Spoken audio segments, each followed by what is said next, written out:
What's up mga idol? May bigla nag-comment sa video ko. Tingnan mga idol ha. Tingnan nyo yung sinabi niya idol.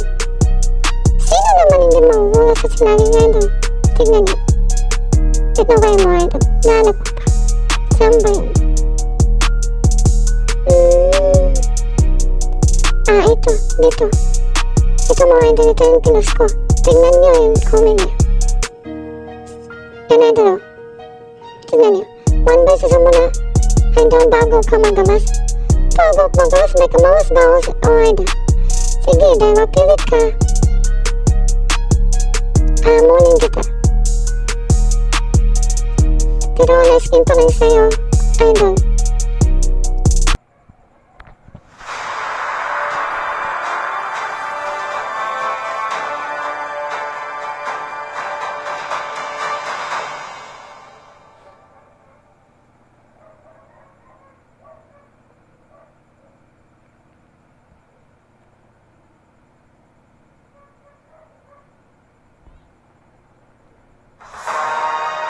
Pumapalag naman pala yung rapper na pastor na top global reader.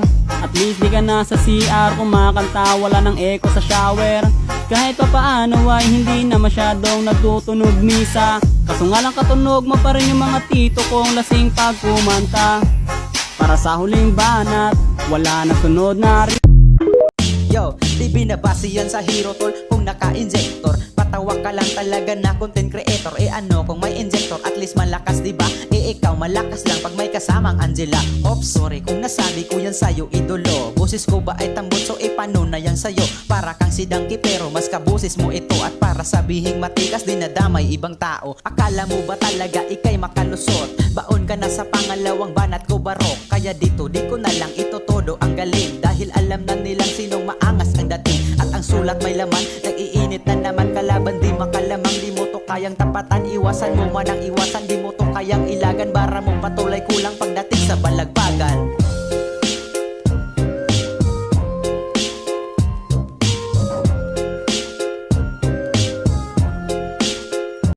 Pumapalag naman pala yung rapper na pastor na top global reader.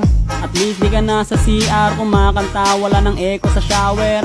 Kahit pa paano ay hindi na masyadong nagtutunog misa. Kaso nga lang katunog mo pa rin yung mga tito kong lasing pa.